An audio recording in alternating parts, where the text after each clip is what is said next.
A beautiful sunrise in Cambodia. This land, however, was once shrouded by one of the most horrifying tragedies of the 20th century. This liberation monument is the symbol of freedom from French domination in 1953.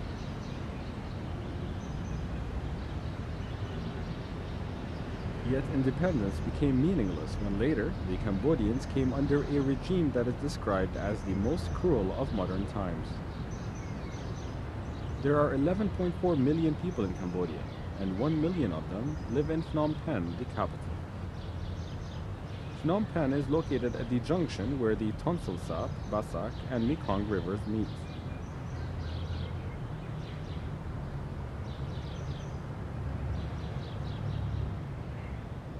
Here, the river is the most important means of communication. In Cambodia, there are more women than men, as the war against the Khmer Rouge had taken millions of lives. The war in the last decade had hindered the development of Cambodia. It then became one of the poorest countries in the world.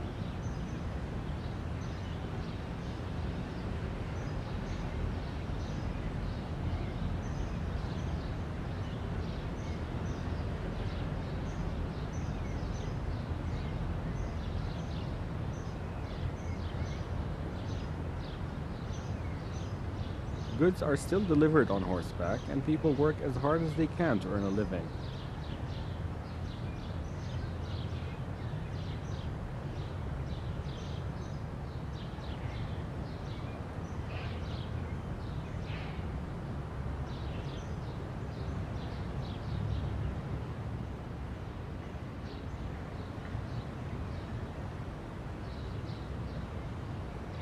In the first century, districts in southern Cambodia and southern Vietnam were under the governance of the Champa Malay Kingdom.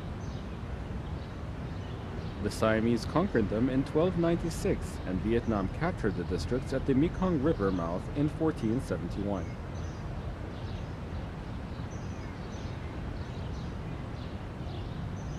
The attacks on the Champa Malays by the Vietnamese in 1721 drove them into the Cambodian interior. They came to the junction of Mekong and Tonle Sap rivers.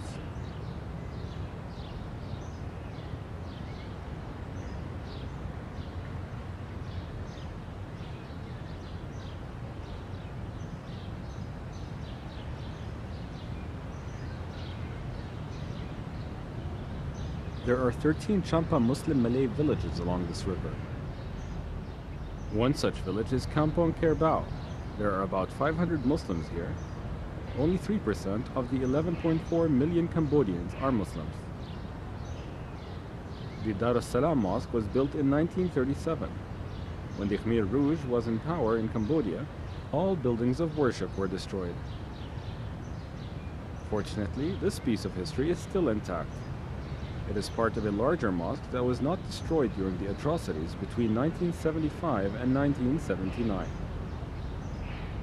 There was no religious activities in the mosque during the Pol Pot rule. Anybody found practicing any type of religion was prosecuted.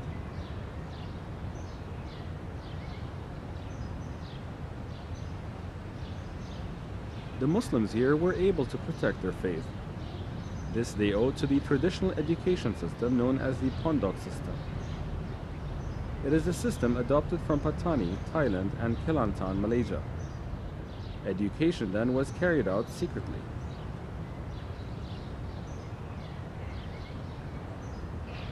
The Pondok is situated along the Mekong River. Many Muslims were murdered here when the Khmer Rouge suspected them of teaching Islam.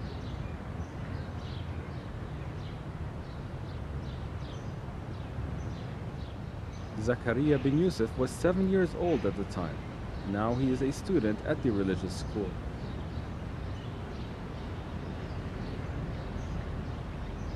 He still remembers the calamity at the village and how his family had to flee for their safety.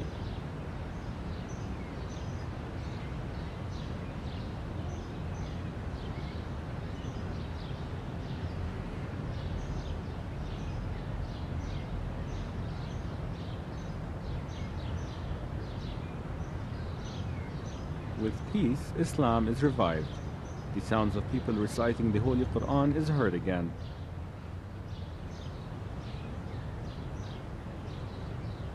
Hafsa binti Muhyiddin, 19, was born during the Pol Pot regime. Her mother was spared from execution, but her father was lost without a trace until today. Most of the people here have their own share of sad and horrific stories to tell. The war has ended and people are grateful for the peace of today.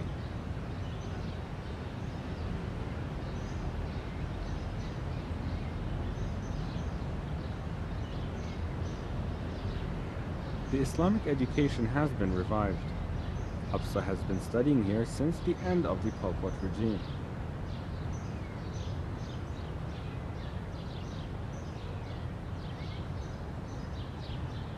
A year ago, she completed her 4th year at the secondary level. Now she is part of the teaching staff.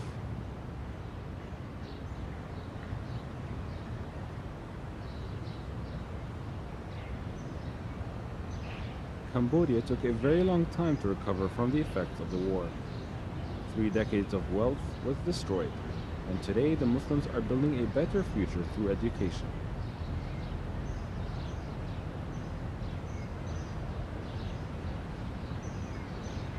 This tower is a memorial for the Sui Kliang villagers who retaliated against the Pol Pot regime at the end of 1975. The regime had ordered them to cease praying and fasting in the month of Ramadan. Women were ordered to shorten their hair. 1,200 Muslims decided to fight the fully armed Pol Pot soldiers. Nearly all of the Muslims died. The Khmer Rouge era from 1975 to 1979 brought about 3 major problems to Cambodia: poverty, illiteracy, and disease, all hard to eradicate. Also, many women became widows and were forced to become the sole breadwinners in the family. This is the new generation of Muslims in Pol Pot village. These children were born in the transition period between the times of calamity and peace. They are still too young to understand the sufferings their mothers had to go through.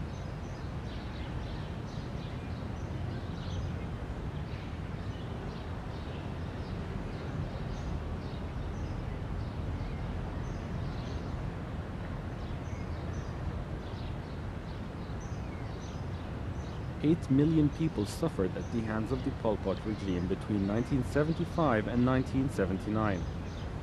In these 2 districts of Kampong Cham province, 40,000 Champa Muslims were killed mercilessly.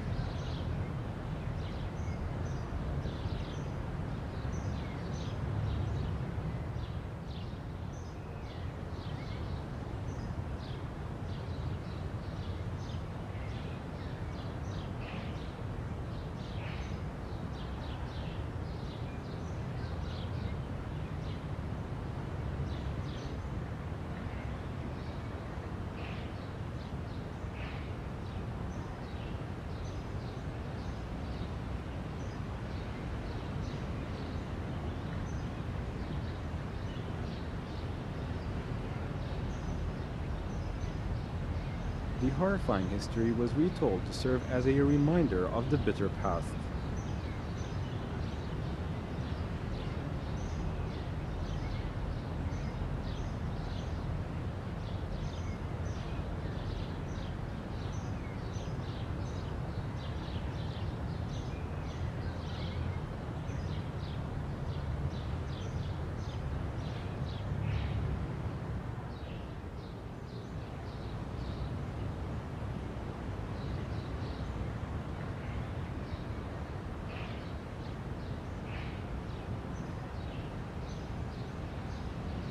Cambodia used to be an exporter of rice.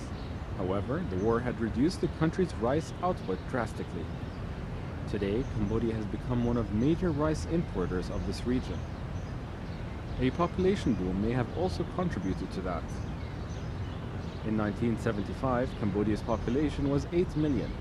Now, it has reached 11.4 million. 90% of them live in rural areas and work on paddy fields.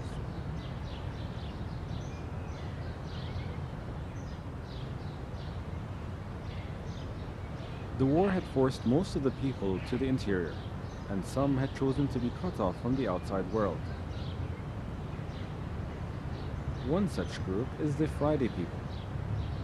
Although they still claim to be Muslims, they are very far away from Islam. Since they alienated themselves from the outside world, they have not been able to learn the true teachings of Islam from qualified Muslim scholars. Even with these shortcomings, they wanted to go on reciting the Quran, so they recited it in their local dialect.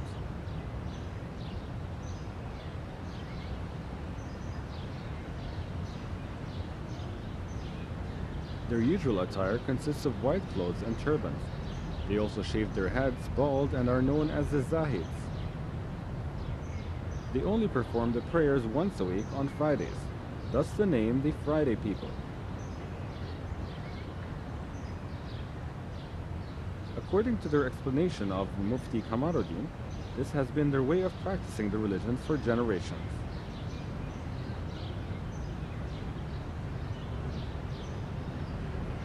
In fact, everything is referred to an old book their ancestors created.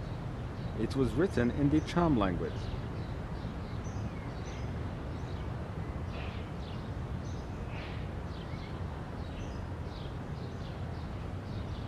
Due to their poor command in the Arabic language, they translated the sounds from the Quran into a language they understood.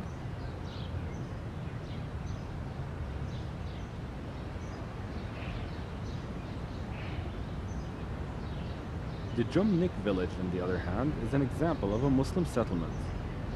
6,000 of the 250,000 Cambodian Muslims live here. Most of them are fishermen and farmers.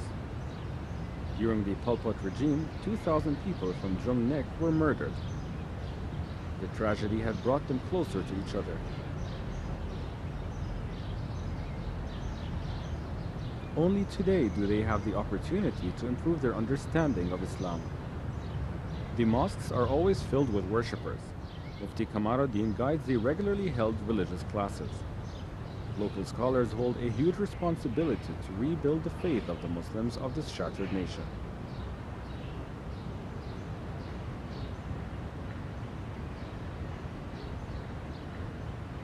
The Mekong River has been the main mode of communication in Indochina. It starts in China, running across Myanmar, Laos, Thailand, Cambodia, and finally ending here in Vietnam. This ferry carries passengers across the borders of Cambodia and Vietnam. Cambodia is the area at the junction of the Mekong and the Tonsil Sap rivers, while the Mekong River is in Vietnam. Long ago, the stretch along the Mekong River was under the Malay Champa rule. Islam was widely embraced when the king converted to the religion in 1607. In 1720, Vietnam defeated the Champas, and the people escaped south and settled in an area along the Mekong River, stretching to the Tonsil Sap Lake. At the moment, there are only 100,000 Muslims, as compared to Vietnam's total population of 76 million. Most of them live here in the Chau Dek at the Mekong riverbank. At the tributary of the river lies one of the 13 Muslim villages. The Nikma Mosque is one of the 11 mosques in Tan Chau. It was built in 1930. There are 370 Muslim families who live here.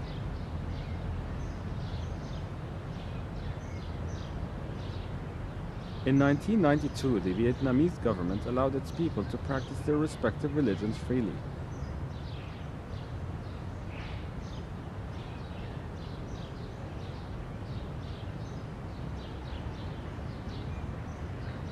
This encouraging development led them to improve their knowledge of Islam.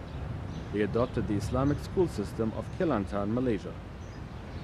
The only difference is that the language used is Vietnamese.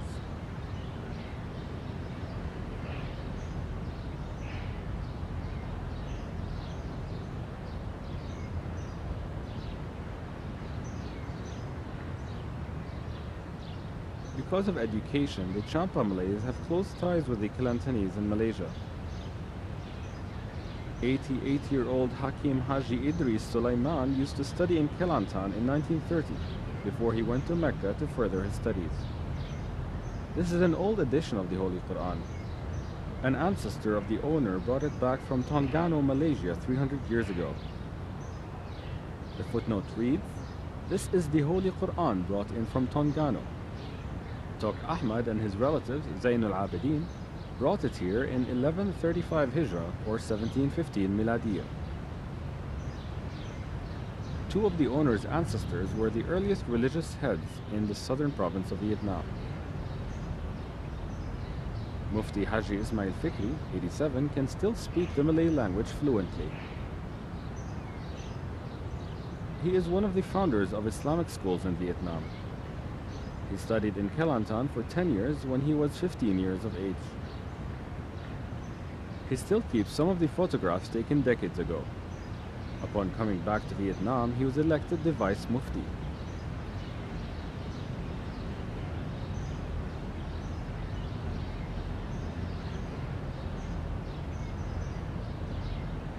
Mubarak Mosque, the first mosque in Chao Chiang.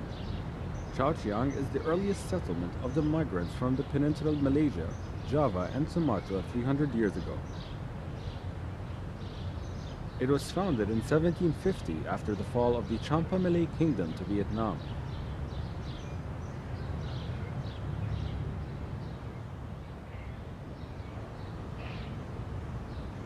Originally constructed with bamboo, this majestic mosque was rebuilt through funds donated by the Indochina Muslim Association, based in the United States.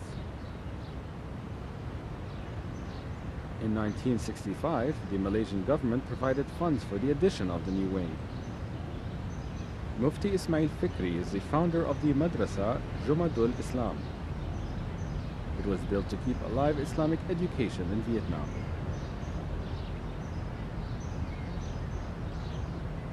The Islamic educational institutions in Vietnam are initiated and supported by the 100,000 local Muslims. Thus, resources are always limited.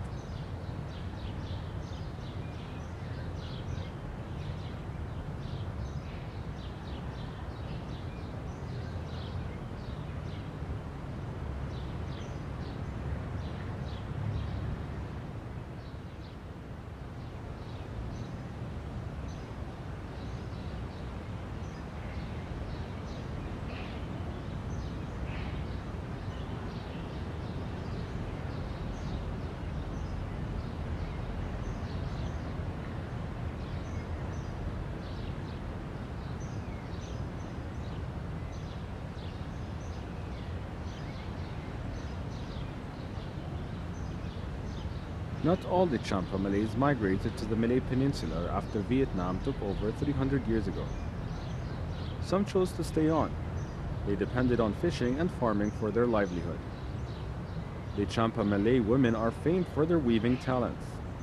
It is believed that the art of weaving in the Southeast Asian region originated here in Champa Malay areas. The war made their lives all the more difficult, and everybody had to work to supplement their household income. The Ho Chi Minh Memorial. It was built as a symbol of the communist triumph over American domination, a war that lasted 3 decades. Since the war ended in 1975, peace has returned to this land. Vietnam is enjoying the harmony by reconstructing the country after the destruction of the war. The Muslims are also rebuilding their lives to combat poverty and illiteracy. They have a long way to go on this long road to total recovery.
into the Cambodian interior. They came to the junction of Mekong and Tonle Sap rivers.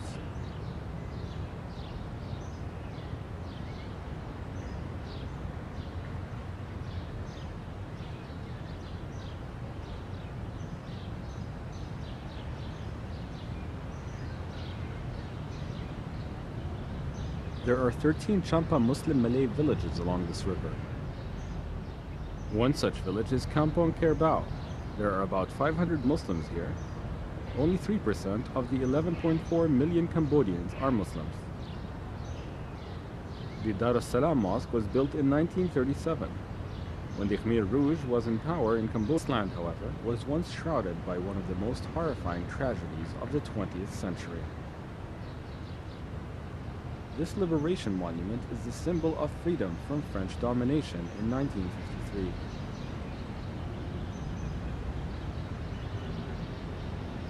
Yet independence became meaningless when later the Cambodians came under a regime that is described as the most cruel of modern times. There are 11.4 million people in Cambodia, and 1 million of them live in Phnom Penh, the capital. Phnom Penh is located at the junction where the Tonle Sap, Basak, and Mekong rivers meet.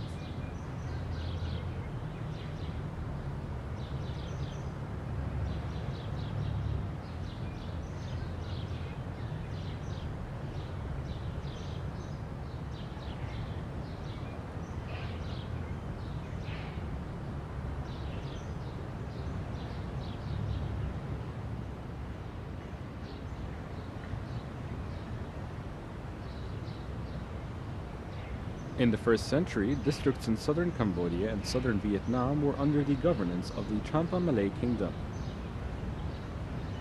The Siamese conquered them in 1296, and Vietnam captured the districts at the Mekong River mouth in 1471.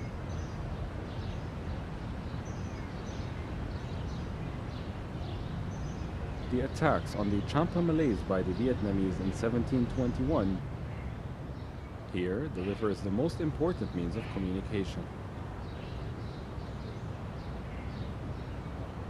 In Cambodia, there are more women than men, as the war against the Khmer Rouge had taken millions of lives. The war in the last decade had hindered the development of Cambodia. It then became one of the poorest countries in the world.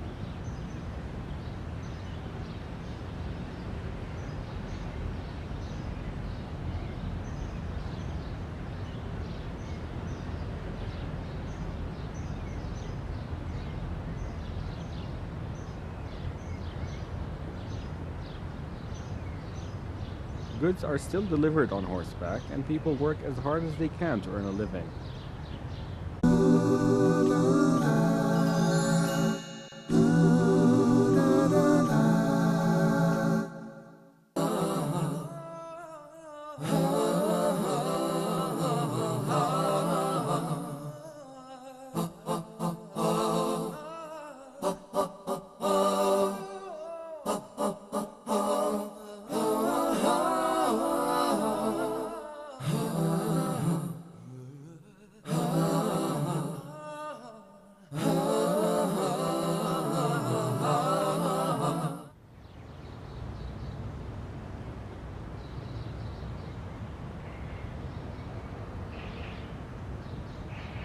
A beautiful sunrise in Cambodia.